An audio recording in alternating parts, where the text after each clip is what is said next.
Bonjour à vous. Aujourd'hui, on va voir comment prendre du muscle. Alors, pour prendre du muscle, il faut, c'est jouer sur la fibre musculaire. On va chercher à l'épaissir. En fait, on va chercher à épaissir notre fibre musculaire pour nous faire grossir. D'accord?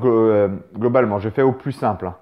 Donc, ce qu'il faut, c'est la bonne intensité. Et la bonne intensité, c'est partir sur une fourchette de 6 à 12, voire 15 répétitions. C'est-à-dire à peu près 85% de votre max à 70% de votre max.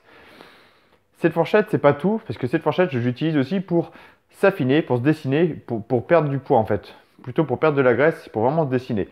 Parce que cette fourchette-là va être intéressante pour jouer sur le muscle, la fibre musculaire et sur le métabolisme. J'ai déjà fait des vidéos là-dessus. En fait, ça va vous permettre de vous affiner et dessiner. Donc, si vous voulez grossir, il faut augmenter les calories. C'est important d'augmenter vos calories, mais petit à petit, d'accord, doucement, parce que sinon vous allez prendre surtout de la graisse. Donc, il faut augmenter doucement les calories et jouer sur le temps de repos. Alors pour comprendre tout de suite, on va aller dans un cas concret. Vous faites du développé couché.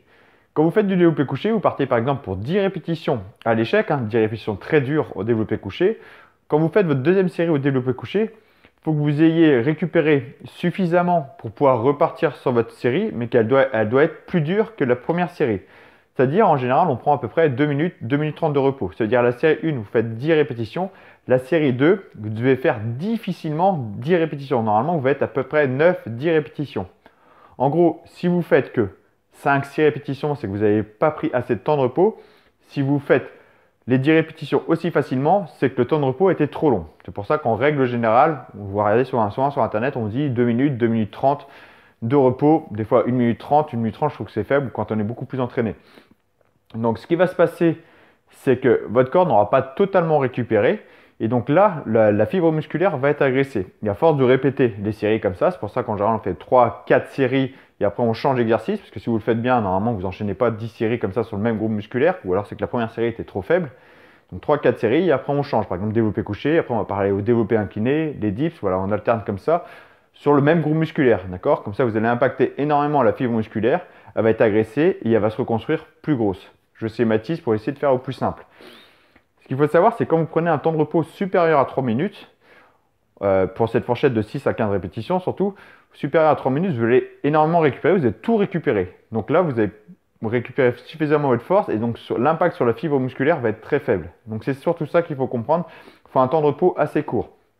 En général, quand on part sur 6 répétitions c'est une intensité élevée, c'est proche de 85%, il faudra un temps de repos assez long, proche des 3 minutes, pour repartir sur une deuxième série.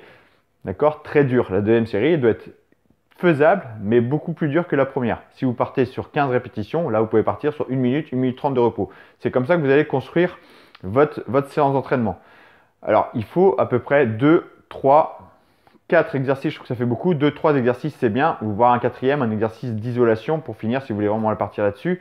Mais en général, c'est ça, 2-3 exercices polyarticulaires, donc exercices complets, c'est-à-dire développé couché, si on reste sur les pecs, développé couché, développé incliné, dips, qui font appel à plusieurs articulations, les triceps, les épaules, les pecs, pour que ce soit vraiment complet, pour que ce soit vraiment impactant. Pour les cuisses, ça peut être des squats, des fentes, rien que ça, c'est très bien. Squat, fente, c'est 2 exercices, mais voilà, 4 séries par exemple. Voilà, faut qu'il y ait un minimum de à peu près 6 séries par groupe musculaire pour vraiment impacter la fibre musculaire et c'est ça qui va la faire grossir avec une alimentation adéquate. Donc après, vous pouvez enchaîner, vous voyez des fois beaucoup de vidéos où les gens vont faire du squat, des fentes. Après, ce qui peut être pas mal, c'est partir sur des exercices d'isolation. Par contre, l'exercice d'isolation, où on va chercher à cibler qu'une partie, il faut que ça représente que 10, 15, 20% maximum de votre séance. Parce que c'est pas assez impactant sinon. Ça va juste finir. Donc il ne faut pas que ça représente 1 heure de votre séance. Ça ne se jouera pas assez sur la testostérone, sur le métabolisme pour vous faire prendre du muscle. D'accord? Donc c'est comme ça qu'il faut construire votre séance. Alors après, on peut se dire, partir entre 1 à 5 répétitions, c'est plus lourd, donc ça peut être intéressant. Alors le fait de partir entre 1 et 5 répétitions, on n'est plus vraiment sur la fibre musculaire, on est sur le système nerveux. Le système nerveux, ça va permettre au cerveau d'aller chercher d'autres fibres musculaires qui ne sont jamais utilisées. Mais ça ne va pas vous rendre plus massif, c'est pas ce qui va vous faire grossir. Par contre, ça va vous rendre plus fort. Et ça peut être intéressant de faire cette méthode-là pour gagner en force, recruter de nouvelles fibres musculaires et pour repartir sur un programme d'hypertrophie, donc entre 6 et 15 répétitions, pour justement être plus fort et impacter plus de fibres musculaires. Voilà en gros comment prendre du muscle. 6-15 répétitions avec un temps de repos inférieur à 3 minutes et on enchaîne 2-3 exercices par groupe musculaire, 3 à 4 séries par exercice Et là, vous allez voir, ça va vraiment vous permettre de gagner en muscle. Deuxième chose qui est très importante, j'allais oublier, les périodes de repos entre chaque séance. Il est important de laisser au corps de récupérer parce que chaque séance va être agressif, va impacter le muscle, il va créer un catabolisme, c'est-à-dire que votre muscle il va être affaibli. Si vous repartez, que vous faites une séance le lundi, le mardi vous remettez la même séance, bah vous n'allez pas gagner, vous allez vous affaiblir parce que le muscle n'aura pas totalement récupéré. Et nous, on veut qu'il récupère et même qu'il devienne plus fort que la séance précédente. Donc c'est pour ça qu'en général, on dit au moins 48 heures de repos. Donc ça dépend de l'intensité de la séance. Si la séance est très dure, on va peut-être prendre 3 jours de repos, voire 4 jours de repos. C'est comme ça qu'il faut voir. Normalement, on ne rattaque pas aussi dur sur les mêmes courbatures.